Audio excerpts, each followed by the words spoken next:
sa biyaya niya't habag, buhay ko ay may kalinga, sa pagsubok at lumbay, lalo siyang dumaramay. Ang Panginoo'y tapat kailan pa man. Kung ika'y nanlalamig, wala kang malapitan, para bang ang daigdig sa iyo'y pinapasan. Alalahanin mo sana, minamahal ka niya, ang Panginoo'y tapat kailan pa man. Biyaya niya't habag, sa buhay ko'y sapat, di man karapat-dapat na ako ay iligtas. Pangako na'y di nag-iiba, di tulad ng iba. Ang Panginoo'y tapat kailan pa man. Ang Panginoo'y tapat kailan pa man. In 1 Peter chapter 5 verse 1 to 3, it says, sa matatandang namamahala sa inyo, nananawagan ako bilang isa ring matandang tulad ninyo. Nasaksihan ko ang mga paghihirap ni Kristo at makakahati naman ako sa karangalang nalalapit ng ipahayag. Ipinamamanhi kong alagaan ninyo ang kawang ipinagkatiwala sa inyo ng Diyos. Pamahalaan ninyo ito ng maluwag sa loob, hindi napipilitan lamang, sapagkat iyan ang ibig ng Diyos. Gampanan ninyo ang inyong tungkulin, hindi dahil sa masakim na paghahangad ng pansariling kapakanan o kapakinabangan, kundi katuwaang maglingkod. Hindi bilang Panginoon ng inyong mga nasasakupan, kundi bilang uliran ng inyong mga kawan. Bow down your head, open your heart. Communicate to God. Father God in heaven, we thank you for this great morning. Pour down your Spirit, Lord. Equip us with your wisdom and let your knowledge rose upon us, Father.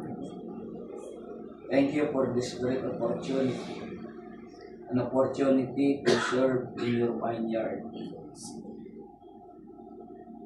Maging kagamit-gamit kami, Panginoon. Gamitin mo kami bilang alulod ng iyong kapangyarihan. And make us, Lord, worthy of your calling. At sa umagang ito, aming Diyos, kalooban mo ang siyang manalaytay sa aming kalooban. As we heard the good news, na pagmalasakitan namin ang aming nasasakupan mo, ang aming kawan, hindi bilang Panginoon, kundi bilang uliran ng inyong mga kawan.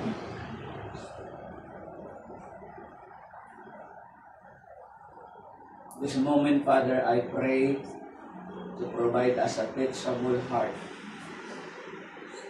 and mind, that we may be able, Lord, to understand your words, to feel your presence. Thank you so much. For you, I give you back the glory in Jesus' matchless name. The name of the Father, the Son, and the Holy Spirit. Amen. Saganang papuri.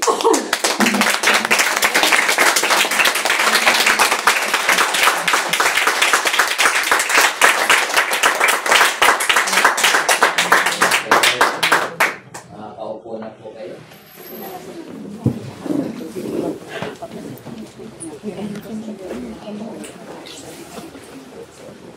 Second time for the workers. And 4 times for the choir. Dito rin yata kayo sa verse, di ba? Basta every Sunday.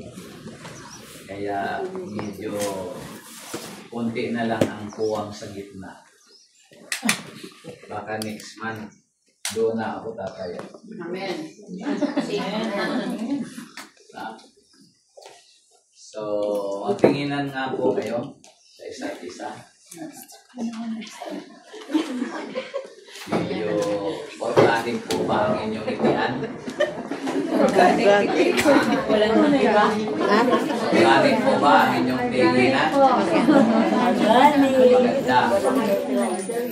Dapat organic tayo sa Panginoon. Amen. Anong dapat natin aralin ngayon? Lagi na kong naririnig yung formation. Sa Maynila kasi, hindi na masyadong ginamit yung word na formation. Kasi kung hindi nagaganap, nagkakaroon ng deformation. So, madalas, enhancement. Ngayon. So, medyo upgraded, di ba? Enhance tayo. Lumawak. Mag-widening tayo. Parang road widening. Magpalawak tayo. Paunlarin natin. Kasi medyo gas-gas na yung palalimin. Sa sobrang daming lumalim, di na naka-ahon. So maganda itong enhance lang. No? Dahil unti-unti lang. Pero umuunlad. So, tingnan natin yung guaranteed reward for the faithful workers. When we talk guaranteed, guarantee na reward, gantimpala to those faithful workers. Hindi lang workers. Mayroon ka surugtong na faithful. Everybody say, Faithful. Ulitin nga natin. Faithful. Say it again. Faithful. Faithful. Ulitin nyo nga. Faithful. Tapat. Hindi tayo nagkakasunod. Napansin nyo? Opo. Faithful. Everybody say. Faithful. Ulitin nyo nga. Faithful. Mamaya makukuha din yan.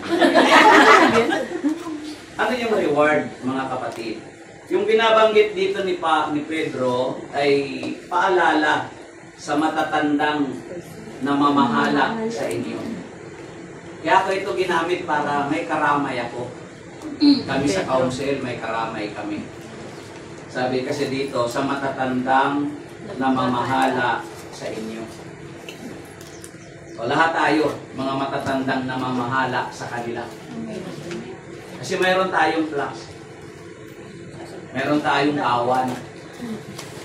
Diba? We are the leader, tayo yung council, tayo yung workers, tayo yung choir, tayo yung Dancer tayo, yung mga gawa. Manggagawa. Everybody say. Manggagawa. Workers. Okay? Ulitin nyo ha. Manggagawa. Say it again.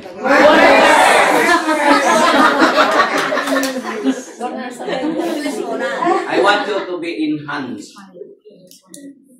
Ma-enhance tayo. Sa pakikinig nyo, maging active ang inyong thinking. Ang inyong unawa. Diba? So, faithfulness. Faithful. Ito'y habilin ni Pedro. No? Isa rin akong matandang tulad ninyo. Pero nung sinabi to ni Pedro, di pa man siya uugod-ugod. At yung kinakausap niya dito, mga kaedadan niya rin. But he used the word matatandang. Tulad ninyo. And then ngayon, magkakaiba tayo ng edad. Ako sa Facebook, nakababatang kapatid. Walang makaagaw niyan sa himpilan ng DWXI. Yung bilang pinagpala. No? Yung tatak ko yun. Walang pwedeng kumuha noon. Kasi noon, nagkausuhan yung tatak. Brother Mike, guwapo. Walang pwedeng magsabi ng ganon. Suspindido ka. Yes. Si Brother Dante na nung nabubuhay pa, cute na cute. Ay ako naman, naghanap ako ng ibang paraan. Si Brother Rod, the late Brother Rod Velarde, yung trainer ko, siya naman, there is power. Pag narinig ko na yung there is power na yun, umanda na kayo kung sinong sasalo sa inyo. Tapos, ako naman, kumaha ako ng iba. Ayun pala, cute na cute, guwapo, there is power. Ako naman, nakababatang kapatid. Kasi yung Ted, yun ang Tudolpo eh. Some other part of the Philippines, kilala ako sa Ted. No? Pero dito. Kaya, nung minsan nasa Masbate ako, pinakilala ko nung bagong preacher. Ang gagamitin po ng Panginoon mula pa sa tanggapan ng Amor Solo, Brother Ted Bacane.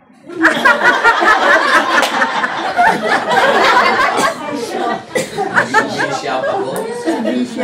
Doon nagsimulang lumagas ang buhok ko. Dahil si Bishop, obispo. Diba? So, yun, mga kapatid, ang pinag-ugatan ng nakababatang kapatid. So, tinutukoy dito ni Pedro ay matatanda sa iglesia. The elders in the church. No? Kaya, sa elders of the church, nandoon yung kanilang pattern. Nandoon yung kanilang pagalang na ini-exercise natin sa gawain. Na kahit bata pa ako sa kanila, yung mga may edad na nagbi-bless sa akin. Actually, sa pari, pag nakapagpari na ang isang anak, pag uwi niya ng bahay, yung mga magulang nagbi-bless sa pari. At yung pari, vice versa, nagbi-bless sa magulang. Pero, look, magkaiba po yun. Kapag ako nag-return ng bless, alam kong nakatatanda sa akin, hindi na po naghihingi ng basbas. Pinukuha ko ang kamay, nagbi-bless ako sa kanya, nagmamano ako. That's a part of respect. Pero matanda ka sa akin, lumalapit ka, I will bless you by means of patong ng kamay. Yun ang gawad pagpapala. Kaya kung wala akong mabiblesan dito sa inyo, ubos ang power. Punta sa inyo lahat. Nasip-sip yung blessing. Paano naman ako? Diba? So yun yung sa atin sa Christian practice, no? Yung pagbibless na yon, di lamang yun respeto, kundi ginagawaran ka ng Pagpapala. Kaya ipaiwasan sa atin yung word na pag yung mga anak mo aalis, ingat anak, ingat. God bless you. I-bless mo sila. Kahit minsan gaanong ingat nila, pag wala silang basbas, prompt sa kanila ang mga pangit na mangyayari. Kaya mahalaga yung binabasbasan sila. Kahit mga umaalis, di ba, binibless mo, hindi lang yung, okay lang naman. Ingat ka anak. Opo tay, ingat din sila sa akin. God bless you, nak. Okay, so ano yung reward na binabanggit dito? Si Pedro nagpaalala. Pero si Mateo nagsabi sa verse 24 and 45 tungkol din sa katapatan at tungkol sa isang matalino, faithful in wise. Sabi niya sa Matthew chapter 24 verse 45, ang tapat at matalinong alipin ang siyang pinamamahala ng kanyang Panginoon sa ibang mga alipin upang bigyan sila ng kanilang pagkain sa karampatang panahon. Sabihin mo, narinig ko yun. Narinig ko yun. Anong narinig nyo? Ang tapat at matalinong alipin. Si Matthew, ang ginamit niya dito, alipin. Yung si Pedro, ang ginamit niya, matatandang nangangalaga. So, i-absorb natin yung word na alipin. Pag sinabing alipin, sabihin nyo nga, alipin. Alipin. Ulitin nyo. Alipin. Say it again. Alipin. Ulitin nyo. Alipin. Di pa tayo nagkakasundo, ano? Hindi kasi ang sabi ko, ulitin nyo. Is it a Tagalog or English? Tagalog. O sasagutin nyo ako ng English?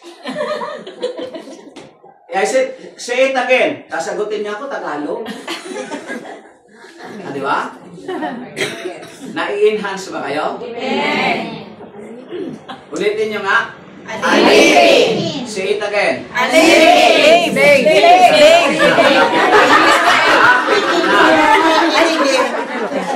Ano ang nature ng slave? Ang alipin. Tagasunod lang? Do you have a right to complain? Wala. Do you have a right to suggest? No. Obey without complaint. Obey. No? Are you, or can you demand something? No. Pag alipin ka, wala kang karapatan kundi sumunod. Nang wala reklam. Okay? So yun sabi ni tapat at matalinong alipin. No? Siya ay mamamahala. Na-guaranteed reward for the faithful workers, the wise, the faithful, and the wise workers. What preparation should a faithful and a wise workers do in the Lord's vineyard? Ano bang dapat gawin, mga kapatid? Anong paghahanda ang dapat gawin ng isang matapat at matalinong alipin ng Panginoon? In Colossians chapter 3 verse 23-24, it says, whatever you do, work at it with all your heart, as working for the Lord, not for human masters, since you know what you will receive, an inheritance from the Lord as a reward. It is the Lord's Christ you are serving. Sa Kanya tayo naglilingkod. Ano yung reward? Inheritance. What do you mean inheritance? Pamana. No? Ayun ay yung ating tatanggapin. Since that you know that you will receive an inheritance. Anong tatanggapin mo? Inheritance.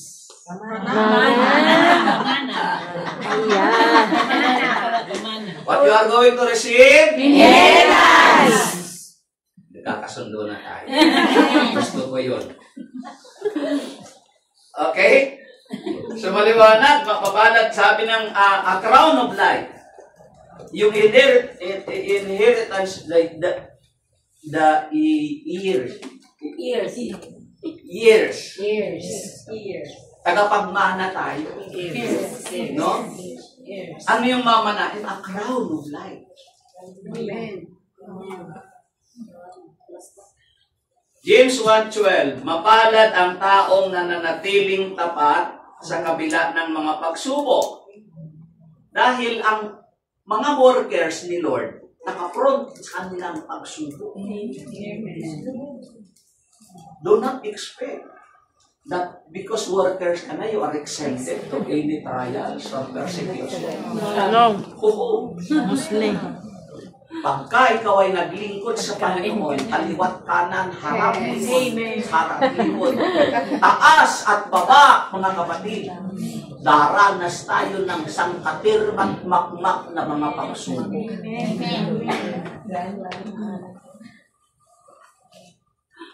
Gusto niyo pang maglingkod? For the glory of Christ. Ang sinabi ng Lord, kakambal niya na eh. Ang pattern natin dito, ang idol natin dito, si Lord Jesus. Amen. From the very start of the beginning. From the beginning of the start. Ipinanganganak pa lang siya, ang labi ng banta. Nasa sinapupunan pa lang siya. May mga banta na. Bago pa siya lumabas, nakaumang na ang kamatayan sa kanya. Isinisilang na lang siya. No one room to come in. Walang nagpatuloy sa kanila. Mabuti pa yung asong gubat. May lungga. Mabuti pa yung mga ibon. May hawla. Mabuti pa yung pugad may ibon. Ikaw sa baba. Amen. Ngunit ang anak niya. Pero yung anak ng tao, iba isisilang na lamang, walang masilungan. Amen ba? Amen. Sabihin nun, walang puwang sa puso. Walang pugad sa buhay ng tao ang anak ng tao. Yung anak ng tao na tinutukoy si Jesus. Walang. Kaya anong nangyari? Dahil walang magpatuloy, sa sabsaban isinilang. At saan sa sabsaban? Sabit. Ha? Sa Bethlehem. Sa Bethlehem? Saan sa Bethlehem? Sa Sabsaban. Sa Jerusalem. Sa Jerusalem. Saan sa Jerusalem? Sa Israel. Ha? Doon siya hinihiga. Nang walang Walang damit. Binalot siya ng ano? Mga ano ng Walang pinagpahigaan, mga dayami. dayami. Sabsaban. Symbolizing that time will come, nahihiga siya sa dayami ng puso natin. Masukal na puso. No? Amen po? Amen. Walang magpatuloy. So yun ang nagpatuloy sa kanya. No? Bahay ampunan bang nagpatuloy? Hindi. Anong nagpatuloy? Kulungan ng Kulungang baboy. ampunan. Kulungan ng mga hayop. So, yun yung reward, the faithful servant. But God rewards His faithful servant with a guarantee of everlasting job. Kaya yung mga walang trabaho dyan, huwag malungkot. May garantisadong bibigay si Lord. An everlasting job. Security in the kingdom. Amen. Wow! Guaranteed job. Security in the kingdom. Oh, tagapagbantay ka sa kaharian ng Diyos. Dapat alerto ang mga bantay. Ang guard na patulog-tulog at practicing to die. Yung mga worker na patungka-tungka, payo-kayo-kayo, nag-aaral yan na mamatay. Ay, lagot ang kawan. Titingin. Amen po ba? Amen. Now, then the master said, "Come and share your master's happiness." The master did not treat his servant like employees. Ngayon, napipil natin yun. Ninyo, napipil nyo yan. Anong trato sa inyo ng inyong mga... Di ba?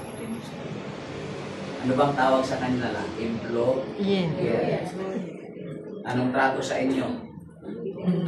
Parang Alipin. parang ano? Katulong. Katulong lang. No? Hindi naman alipin. Pero si Lord, pagdating ng oras, ang turing sa atin, we welcome ka pa eh. Come and share your master's happiness. And the master did not treat his servants like employees. Hindi kanya itatratong empleyado kanya. Kapatid. Kasi ano ang trato niya sa'yo? Anak. Alipin. Mas malalong napasa paano. Alipin pala. Pero matinding alipin na yan. Ang putong sa kanya, crown of life. He welcomed them into fellowship with Him. He treated them like His friends and His family members.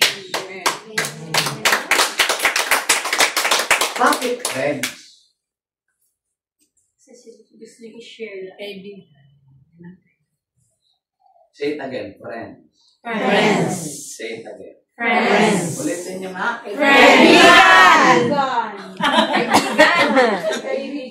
Ulitin niyo nga. Kaibigan. Okay, say it again. Friends. O, di ba?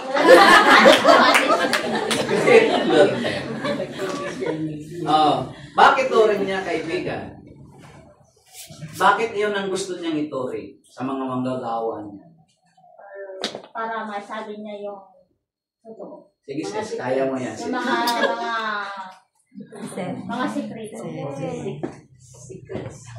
Kasi sometimes, may kasabihan tayo, no?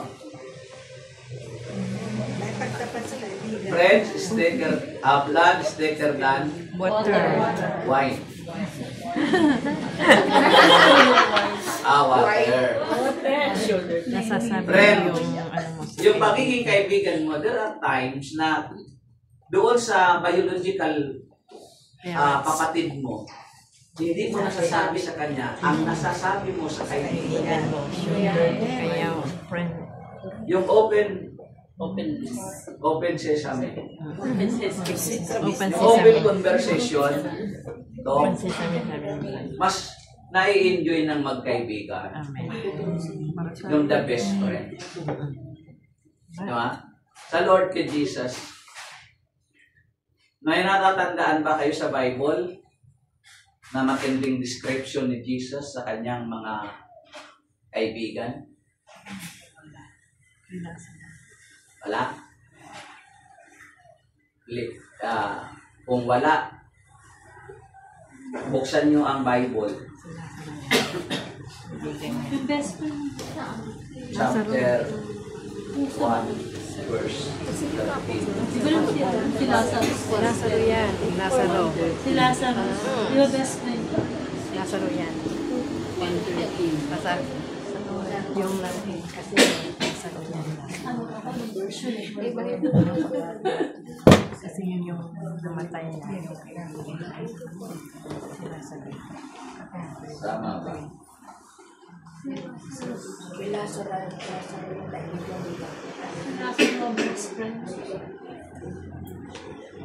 O 12. O 12. 12.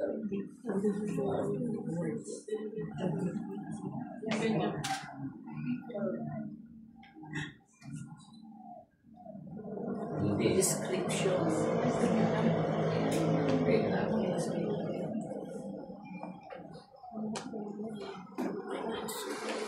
Fifteen, 13. John 15, 13. John. Yan sa Bible nyo.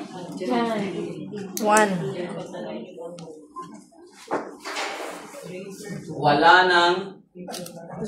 Walang pag-ibig na hihigit pa sa pag-ibig ng isang taong nag-alay ng kanyang buhay para sa kanyang mga kaibigan. See? Pinag-alayan niya ng buhay ng kaibigan niya. Hindi sinabi niyang mga kapatid, mga kaibigan. Now, ito yung characteristic of a faithful servant. Yung tapat na manggagawa ng Panginoon. Patience is the characteristic of a faithful servant. Patience. Pasensya. Sabihin nyo nga. Pasensya. Pasensya. Sabihin nyo ulit. Pasensya. Mapasensya. Mapasensya. Ang mapasensya, they had an ability to wait. Amen. Hindi nagmamadali. Amen. Kasi ang pagmamadali ay madalas Mali. simplang. No?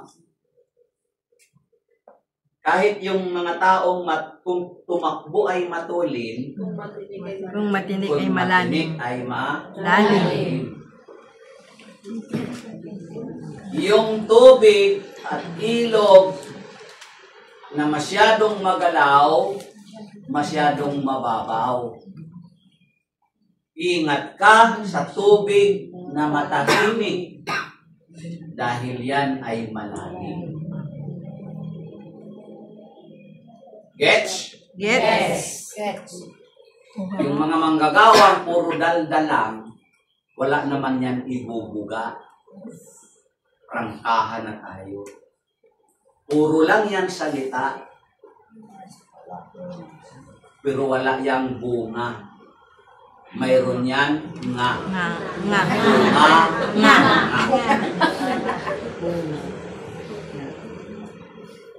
Pero yung mga matahimik lang, nag-o-observe lang yan, dahil naghahanap yan ng mga kaparaanan, ano ang i-contribute nila sa kawan.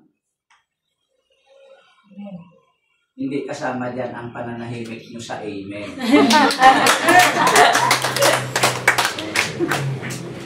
So, ability to wait, naghihintay lang siya. Marunong siyang magtiyaga, marunong siyang learn to wait. At ability to continue. Yan yung patience, yun yung mapasensya, yun yung matyaga na naghihintay. Nakahanda siyang magpatuloy. To sacrifice and no complain. Amen po? Amen. So yun yung nakapaloob doon sa patience, the characteristic of a faithful servant.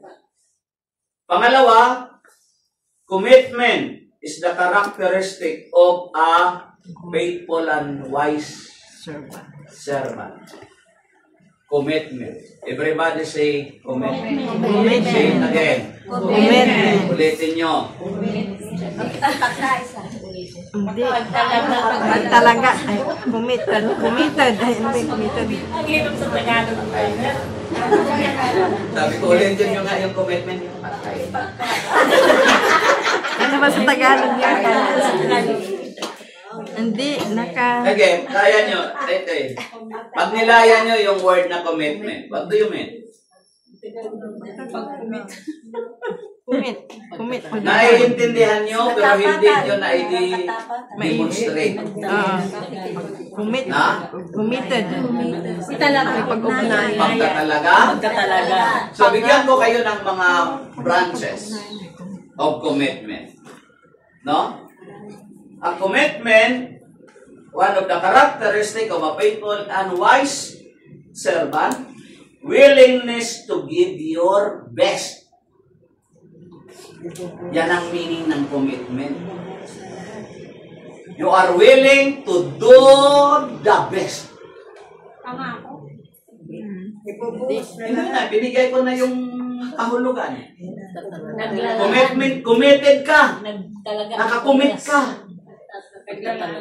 Nakatalaga ka sa Panginoon. Nangangako. Ibig sabihin, Nakatalaga. nandiyan ka na, yan yung commitment na. Ito, commitment natin to. Every Sunday, nandito na tayo. Ito na commitment natin. Pero yung kahulugan niyan, hindi lang maintindihan mo yung Tagalog niyan, yung ibig pa kahulugan niyan, pero kung paano yan isinasagawa natin, yung commitment, ito yung pagsasagawa niyan, you are willing to give your best. Amen. Ibig nyo nga lang, nag-best eh. Amen. Amen. Sa buhay natin dito, ina-actual ko kayo. Kaya yung paglilingkod mo sa Panginoon, kahit konti na lang yung oras mo, pero binigay mo pa rin yung the best. Pero kasi dahil commitment mo yan. Amen. Yan ang commitment. You always do the best. Whatever you do, kanta man yan, paglilingkod man yan, pagsasayaw man yan, pagbibigay man yan, ibigay mo na yung pinaka-the best. Everything. Lahat ng ginagawa natin, bigay natin ang pinaka-the best. Hindi yung mga latak-latak. Hindi yung mga leftover time. Kung may oras ako, sige, pupunta ako. Kung may oras ako. Kung matapos ko ang ginagawa ko, that is not the best. Inuna mo yung ginagawa mo. Yung leftover na lang ang binigay mo kay Lord. Hindi yun ang the best. Ang commitment, the best. Amen po? Amen. Kung mayroon kayong mga kalendaryo sa trabaho nyo, sa bahay nyo, sa nilalagyan nyo, malaking kalendaryo, yung Tuesday doon, yung Friday, yung Sunday, lagyan nyo ng drawing na rainbow. Dahil yung rainbow na yon sa Amben, kinuha yun ni Brother Mike sa covenant, sa kasunduan ng Diyos. Sa pakipagkasundo ng Diyos na hindi ko nabubunawi ang mundo sa pamamaraan baha. Apoy na lang. Walang sinabi. Covenant. Kasunduan yun. Amen. At nilagyan mo yun, hindi mo natatandaan mo na, ang araw na to, ano man ang mangyari, commitment ko ito. That's why ibibigay ko yung the best. Kahit hindi ako makarating sa opisina, dahil ito yung oras ko na mag-intercede ako, gagawin ko ito. May nakakakita man sa akin ng mga mata o wala, dahil di ko man kita makita, kita ka naman ng Diyos. Amen. Kita ka. Kikita ka talaga. Amen? That is commitment. Willing to give your best. Oblige. You are obligated you to do something. Priority. Yan ang ibig sabihin ng commitment. Nang pakikapagkasundo mo sa Panginoon. Obligado kang gawin yung bagay para sa Kanya na priority mo. And third, trustworthy. Amen po? Amen. Say it again. Amen. Ulitin mo. Pagkakawalaan. Di ba sa mga school, nag-aral tayo? Anong mga award? Ako di ko mawala sa most dependable. From grade 1 to grade 6. Dati ako. Na Grand Slam ko yun. Most dependable. Palakpakan yung mga estudyante. Bagay din naman kayo estudyante.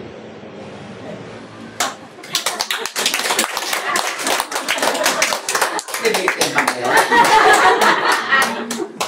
Nakikinig eh. Ay, hindi ko naman naiintindihan yun. Ako'y nag-aral sa pinakabundok na eh. Klase ko, ang simula grade 1, ang room namin 3 lang. Yung grade 1, grade 2 magkasama. Grade 3, grade 4 magkasama. Grade 5, grade 6. Kaya pag grade 1 ka, advance ka na sa grade 2. Kasi alam mo kung anong pagitan lang? Yung blackboard lang, ginuhitan sa gitna. Ito sa grade 1, ito sa grade 2. Yung teacher namin, 3 lang din. Pag nag-absent pa ngayon yung isa, 3 klase ang magkakasama. Grade 1, grade 2, grade 3. Kulang na kulang. Mayroon sana akong angking talino eh. Binigay ni Lord. Kaya nga, first, from grade 1 to grade 6, lagi akong top 1 to 3. Ganyan. Kung hindi ako third honor, second honor. Pag hindi ako second honor, first honor. Doon lang yung naglalaro. Matalino, mayroon binigay si Lord sa akin ang talino. Pero kulang yung pag-equip. Kaya nung sa bundok ako, hindi namin masyadong pero kuha ng aming isip, kuha ng aking isip, pero hindi ko mai-express. Kahit nung high school ako, medyo bayan na ako nag-aral eh. Kaya lang yung oras matinding kasi nag-aral ako 5 years sa high school. Kasi panggabi ako. Nagtatrabaho ko sa araw. Nag-work ako sa araw. Nag-aaral ako sa gabi, alas 5 ng gabi hanggang alas 9. So, yung trabaho ko, pagsasaka.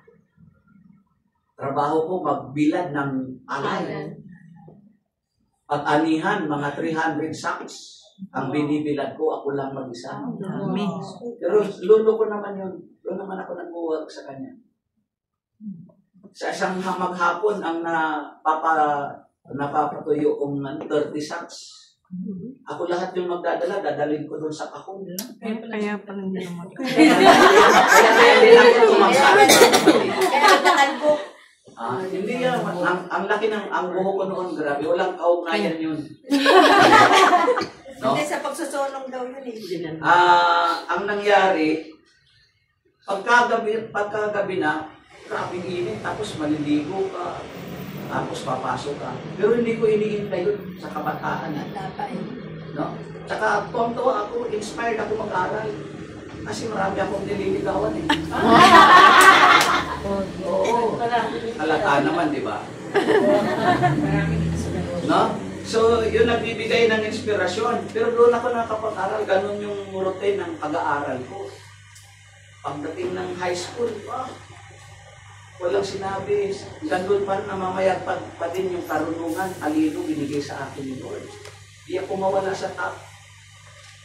Nang high school, nang elementary ako, second honorable mention. Nag-graduate ako. Salutatorian. Pag high school ko, salutatorian ako dito. Doon naman ako nagpaledictorian. Pag college ko, huwag mo nang ubusin ang sharing ko. Yung dependable, most dependable, ngayon ko lang napagtanto yun sa Panginoon na yung most dependable talaga. maaasahan kang tunay. Amen. Kaya nga, most. O ito yung wise servant of God. Kaya ang tatak sa iyo, sa atin, faithful and wise, because yung pagka-wise mo, you are dependable. You are trustworthy. Pati sabihan mo nga yung katabi mo. Katabi. Katabi. Ikaw at ako. Ikaw at ako. Ba't lingon ka siya akin ng lingon kayo sa akin ng lingon? Hindi ganun ba? Kinakausap mo yung katabi mo, lilingon kayo sa akin. Hindi na susunod mo. Hindi ba pwedeng kayo lang talaga mag-usap? Hindi naman mawawala yung mukha ko sa inyo. Pakisabi, katabi. Katabi. Ikaw at ako. Ikaw at ako. Ay naaasahan. Ay naaasahan. Ng Panginoon. Ng Panginoon. Hayaan mo yung kung tatlo kayo o yung isa walang kapatid, ipaghanap siya. Yes, Lord. Okay, build it. Grabe pala ang expectation ni Lord sa iyo. When He sent me here in Macau, ang lakas pala ng expectation ni Lord. At si Lord, asang-asa. Si Lord, asang-asa. Hindi po asang na asang. Asang-asa. There's something, a good, na nakikita sa iyo si Lord, na maaasahan kang tunay. Amen. You have ang trustworthy, ang dependable, mga kapatid sa Panginoon, with word of honor. May isang mayroon kang ano? Isang salita. Ano bang ibig sabihin ng word of honor? What you say, you will do. Sometimes, advance ka pa nga. Sabi ng cellphone, advance sitting. Hindi pa sinasabi, ginagawa na. Amen. At yung gumagawa niya na wise not person na yan, na hindi pa niya sinasabi, ginagawa niya because alive ang kanyang ang orientation na ay advanced setting. Ang alin? Ang initiative. Di niya sa kailangan paalalahanan. Amen.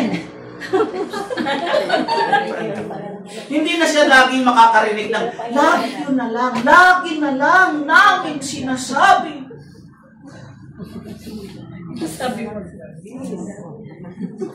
Kasasabi pa lang namin, ito na naman.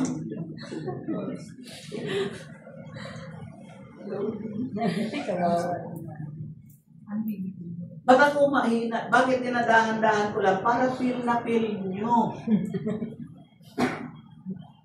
Amen po ba? Amen. Ito yung trustworthy. Ito yung dependable.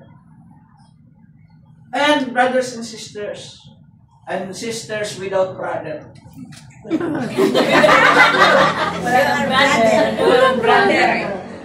Hindi ko kami nag-usap, baka nare-relate ang isip nyo na nag-usap kami ni Sister Roy sa narinig ko sa kanya kanina. Habang nasa loob ako, nabibless na ako nung nagme-meeting kayo. Kasi sabi niya, lagi na lang pinapaalala. Diba? So kung bakit naman nakapaloob yan sa trustworthy. Your word is promising to do what you have promised. What you have said. Eh paano, Brad? Di ko naman sinabi yon. Hindi mo yon sinabi. Pero alam ng Diyos, nasa mind mo yon. I'm right? Amen. I guess I am right if I'm not wrong. You are right. Mayroon tayo mga, minsan may mga opposition sa isip natin eh. Hindi ko naman sinabi yun eh. Hindi naman ako nangako. Ay, hindi mo nga yung sinabi. Kung hindi mo yung sinabi, nasa isip mo yun. Ba't mo naisip? Na hindi mo yung sinabi. Ibig sabihin, nasa puso mo yan. Sabi nung kaibigan ko ng isang araw, minsan ko lang siyang nakausap, nasa Cebu. Oh, salamat tol. Hinagot mo ako ngayon. Brother John Ilan.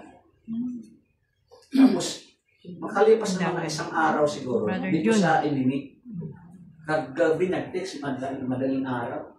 Tol, anyari? Ramdam mo na ba ako?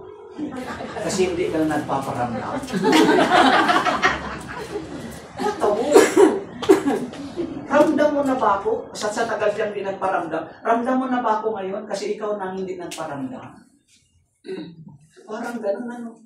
Hindi ko naman ito sinabi, Lord. Oo nga, sabi ni Lord, hindi mo nga sinabi. Pero basa ko yung nasa kalooban mo. Kaya mo ngayon din nasabi kasi nasa puso mo yan. Pero hindi mo ginawa. Amen po? Amen. According to psychologists, mag-psych muna tayo. Breaking your promise sends a message that you don't value the person to whom you give your word. Pag nilayan nyo yun, sabi ng psychologist. Ano daw? Breaking your promise sends a message that you don't value the person whom you gave your word. Naintindihan po ninyo? Amen. Pag-usapan yung dalawa. Ano yung breaking your promise? Sige na po. Kayong dalawa po, mag-usap.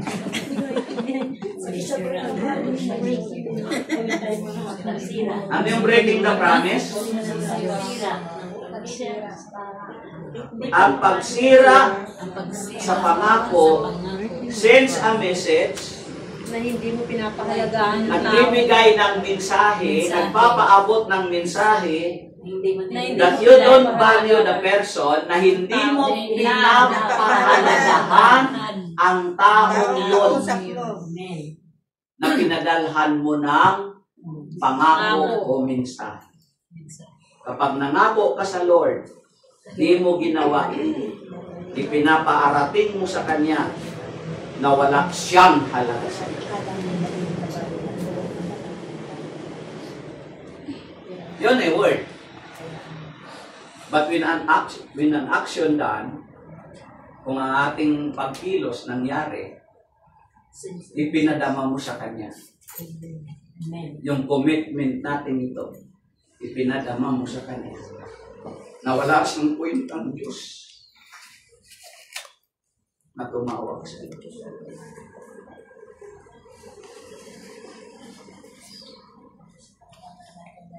Okay lang po yan. Kasi bago kayo mapagbag ang kalooban mo, ako na muna ang pinagbag ng Diyos sa loob. Kasi nang pinagninilayan ko, binabalikan ko anong buhay mayroon ako. I spotted the word Sister Wing when we go together in embassy. Nung unang punta namin doon, habang kami nagkukwentuhan sa harapan ng officer. Eh guys, sa harapan yun, o nandun pa kami sa labas, sabi ng Sister Wing, sino nag-aakala private courts? Galing tayo sa Bicol, na nandito tayo ngayon. Treasure ka. Amen. Sabi ko sa kanya, ako nga, galing ako sa bundok ng Tralala. Hindi na inaabot ng kampana ng simbahan. Walang rilong pinagkukunan ng oras kung anong oras. Maliban sa paglipad ng eroplano. Na sa umaga, pag lumipad na, alas 7 na. Pag sa tanghali, lumipad, alas 12 na, kailangan ko ng mananghalian. Sa hapon, alas 3 na kailangan ko ng mag-merienda. Pero na-delay minsan yung aeroplano sa alas 2. Alas 3 na siya lumipad. Doon pa lang ako nananghalin. But who knows? No one can tell us sa ginawa ng Diyos para sa iyo. And you, my beloved sisters, where you came from, not a place, but your life before. Tapos nandito ka. Yes, I disagree na sasabihin mo, workers lang ako dito eh. Katulong lang ako dito eh. No. God sent you here. Amen. To be His workers. Kapangalagaan ng kanyang kawan. To spread out the gospel. Na nagsimula sa isang maliit na bansang bayan ng Pilipinas. Palaganapin natin ang Ebanghelyo sa malalaking lugar ng buong mundo. Because you are most dependable to the sight of God. Amen.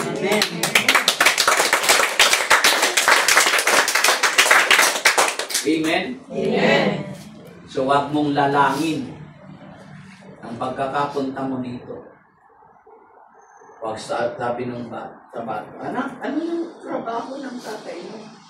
Driver lang po siya. No. Wag mong nilalang. Kasi kung walang driver, walang tatakbong mga sasakyan. Amen. Amen po? Amen. Ang daming mga workers na influensyahan nyo yung inyong mga employee ay yes. Amen? Amen. Tayo ang ginamit ng Diyos. Tama ba? Mali? Tama po. So, kapag mangako ka sa Panginoon, do it.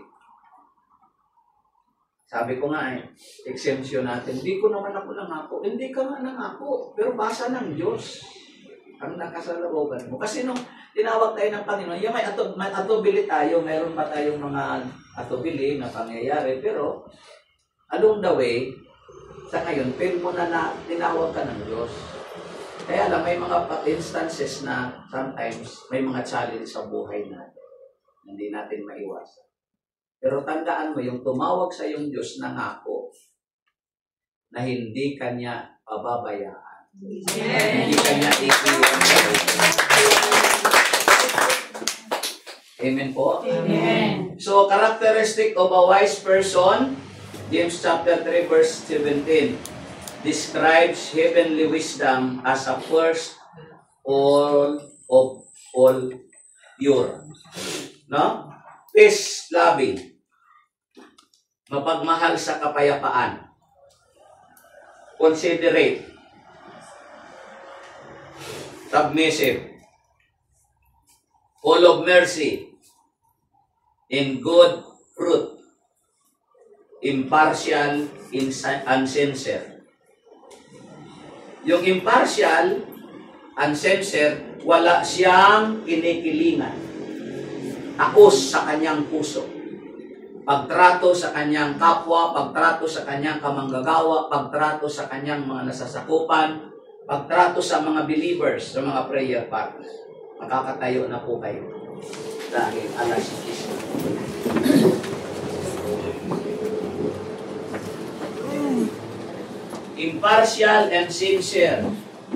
Ito yung karakteristik ng mga wise workers ni Lord. Yung wise dito, mga kapatid, constructive wise. Hindi yung wise ka naman. Wise. Wise ka man. Wise. Sigurista. Wise ka rin. The word wise meaning peace-loving, considerate, submissive siya, full of mercy, full of fruit, puno ng bunga, impartial, unsincere, walang kinikilingan. Tao sa kanyang puso. Lagi siyang gusto niya ay mamagitan. Like what he did of Solomon, judgment.